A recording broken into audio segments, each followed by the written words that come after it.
Thank you, Gail. Good morning. My name is Andrew Molosky. It was during the dry run last night. The room was empty, so this is much more intimidating when you see everybody out there. So work with me. It's great to see so many familiar faces and actually quite a few that I've not yet met, so I hope to be able to do that this morning in the course of the coming weeks. Thank you for being here today. I will forego a lot of the background on how I've landed, where I've landed, because the introduction did that for me, but it's a privilege to serve, right? That's going to be kind of a recurring theme in my remarks to you this morning, which I'll keep brief and keep mostly on stories. But to open it, I wanted to share a quote that I thought was pretty formative in my life. And it goes this, we make a living by what we get, but we make a life by what we give. And that quote attributes to Winston Churchill. The next story that I'm going to tell actually involves my father, and I was telling him last night what I was doing, and he said, wait, if I understand this correctly, you're segueing from Winston Churchill to me? And I said, yeah, but I'll do my best to make it a natural transition. So, as I introduced the background of kind of where I've come from and who I am, I mentioned that, my father has been very formative in my life and a lot of lessons that I've learned. And if you've had a parent or a loved one who's that way for you, maybe this will ring true a little bit. So I'm the son of a Midwest factory guy. Right, this is an individual who at age 22 got up, got in his car, went and found that parking lot, went to the same cafeteria, drove the same route home from age 22 until he retired last year at 66. And out of that came one thing: my dad's willingness to work, my dad's willingness to give back to his community and to ultimately bring value to all those he could touch.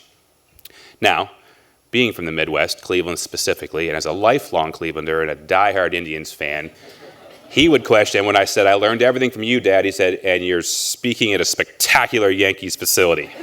I questioned whether you've learned things from me or not after all. I assured him, I said, it's a wonderful, wonderful place. I wish you had the chance to join us.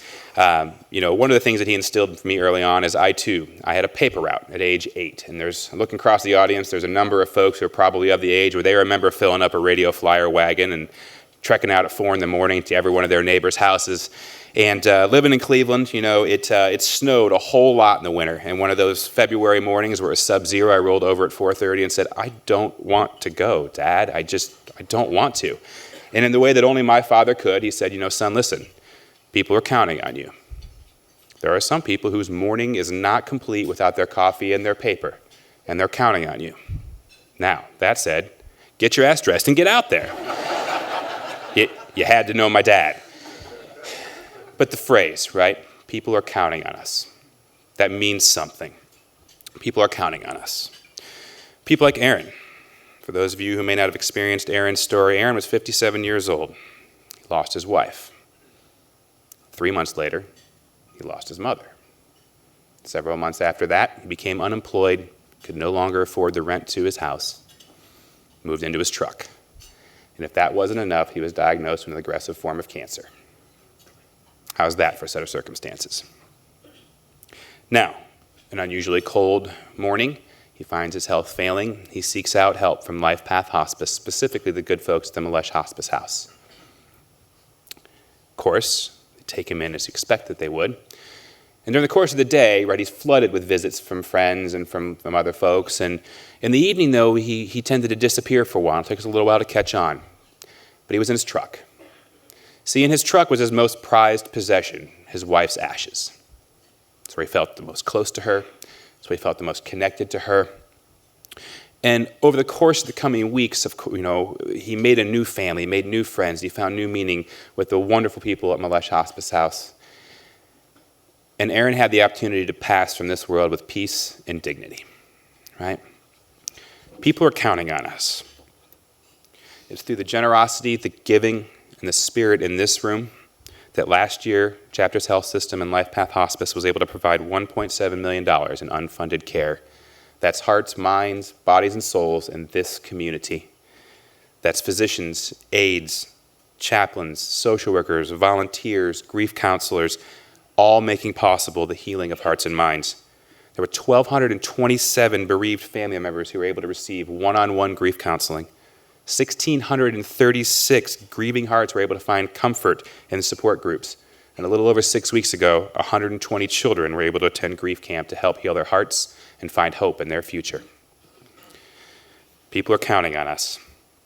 And that may seem like an odd statement when you talk about, some of what we deal with emotionally and on a daily basis, but it gets me excited And it takes a little bit to quantify why I feel so excited, right? But you know LifePath for the amazing work that it's done at end-of-life care. But interesting, what you may not know is the number one piece of feedback that we get as an organization is, I only wish we could have known sooner, right? So that's what gives me excitement.